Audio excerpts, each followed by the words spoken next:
Bikin orang waspada, terdapat lonjakan kasus COVID-19 varian Nimbus. Gimana kondisinya di Indonesia? Di episode FBI Varian Beda Isu kali ini, kita akan membedah isu COVID-19 varian Nimbus yang saat ini tengah jadi perhatian dunia. Rasanya kalau dengar varian baru tuh kita udah agak trauma ya, agak gemeter dan juga khawatir. Apalagi setelah pandemi COVID-19 kemarin, kita sampai lockdown, sampai nggak bisa aktivitas seperti sebelumnya, dan juga banyak sektor yang akhirnya kena dampaknya. Kita akan pahami bersama sebenarnya apa sih varian Nimbus ini dan kenapa jadi perhatian lagi nih sama WHO. Oke, jadi ini kronologinya. Saat ini varian Nimbus tengah diawasi oleh WHO karena terjadi peningkatan infeksi di berbagai negara di seluruh dunia. Sejauh ini sudah sampai 22 negara yang melaporkan kejadian COVID-19 varian Nimbus ini. Bahkan negara tetangga kita juga ada, seperti Singapura dan juga Thailand. Varian ini tuh punya nama resmi NB181 dan merupakan subvarian dari Omicron. Jadi masih keturunannya lah. Varian Nimbus ini mulai terdeteksi pada bulan Januari lalu dan saat ini menjadi perhatian WHO sejak bulan Mei. Saat ini sih memang belum jadi varian yang mengkhawatirkan atau variant of concern, melainkan masih menjadi varian under monitoring. Kenapa masih dimonitor? Karena laju penyebarannya yang sangat cepat. Varian ini diketahui memiliki mutasi pada spike protein. Jadi kalau kalian pernah lihat ya gambar virus itu kan ada kayak tonjolan duri di sekitar badannya. Nah, ada mutasi di sini. Mutasi inilah yang meningkatkan kapasitas dia untuk mudah menular dan menghindari antibodi yang tubuh kita hasilkan. Jadi dia tuh gampang nyebar, tapi dia bisa sembunyi juga. Bingung banget ya, rasanya kita gak habis pikir deh, ada lagi varian baru. Emang sebenarnya apa sih penyebabnya? Ya, penyebabnya adalah mutasi genetik. Jadi virus itu kan gampang banget bereplikasi atau dia berkembang. Jadi banyak gitu di tubuh manusia. Pada saat berkembang, dia itu ada materi genetik yang berubah. Akibat apa? Pertama, bisa seleksi alam. Jadi virus yang materi genetik lebih kuat, dia akan lebih mudah untuk bertahan hidup dan menyebarkan ke orang lain. Sedangkan virus yang materi genetiknya lemah, dia lama-kelamaan akan mati. Sehingga muncul teruslah perubahan genetik itu akibat mutasi. WHO menyatakan memang saat ini risiko kesehatan publik secara global itu masih rendah, sehingga peningkatan penyebarannya tetap menjadi perhatian serius. Karena hal ini berpotensi membebani sistem kesehatan jika tidak diantisipasi dan ditangani sesegera mungkin. Bayangin kalau tiba-tiba banyak orang yang terinfeksi, kemudian masuk rumah sakit jadi penuh. Wah, kita tentu nggak mau kejadian lagi seperti pandemi COVID-19 sebelumnya. Kenapa bisa varian Nimbus ini lebih mudah menular? Ternyata si spike protein, si duri-durinya tadi atau kunci dari virus ini, mutasinya tuh bikin spike protein jadi lebih pas untuk masuk ke sel tubuh kita. Ibaratnya virus itu kuncinya dan sel tubuh kita tuh ada gemboknya atau reseptornya penerimanya. Nah, akibat mutasi tadi, virusnya itu gampang untuk masuk ke gembok tadi, buka gemboknya, lalu masuk ke dalam sel tubuh kita.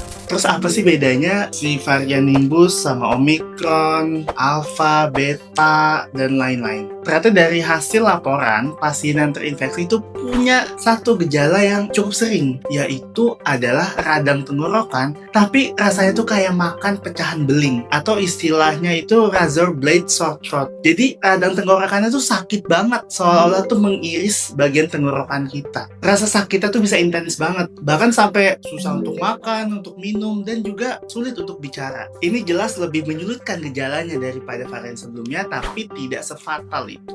Jadi memang sejauh ini belum ada bukti bahwa varian Nimbus ini dapat menyebabkan gejala yang lebih parah dan juga tidak sampai menimbulkan angka kematian yang sebegitu hebatnya. Tapi karena kecepatan penyebarannya, itu bisa jadi alarm agar kita semua tuh hati-hati.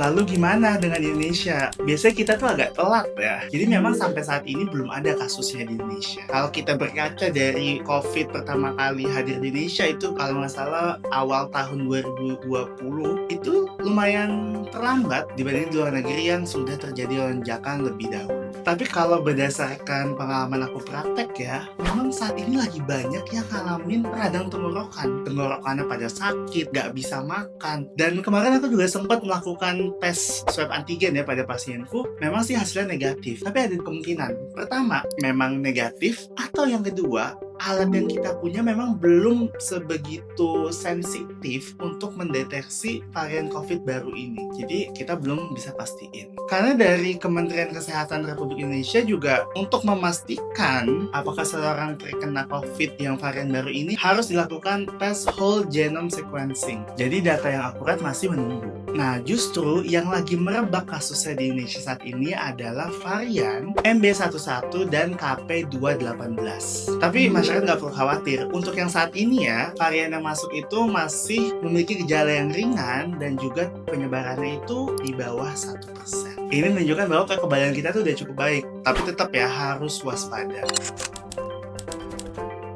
Jadi ini adalah pengingat untuk kita semua bahwa penyakit COVID-19 tuh masih ada hingga saat ini. Maka dari itu kewaspadaan adalah kunci. Tetap jaga protokol kesehatan dan lakukan vaksinasi dan juga booster bila ada yang masih kurang atau bahkan belum sama sekali. Kita harus memahami bahwa adanya mutasi pada virus itu hal yang umum terjadi sehingga bisa muncul varian baru seperti COVID-19 varian Nimbus ini. Tapi kita jangan panik berlebihan. Kita tetap waspada, terus lakukan protokol kesehatan, lakukan pola hidup bersih dan sehat dengan makan makanan yang bergizi seimbang, olahraga rutin, kelola stres, istirahat yang cukup, dan juga jangan lupa protokol kesehatannya, pakai masker bila sakit atau bergejala, kemudian cuci tangan yang sesuai dengan panduan dari WHO, dan tentunya terus update informasi dan pastikan sumbernya itu terpercaya. Sekian FBI Farhan Beda Isu kali ini. Kalau ada pertanyaan atau isu kesehatan yang pengen aku bahas, silahkan tulis di kolom komentar. Balik lagi, ini sih yang Farhan tahu. Kalau yang kalian tahu gimana? Jangan lupa follow dan subscribe kalau kalian butuh info kesehatan secara gratis. Sampai jumpa!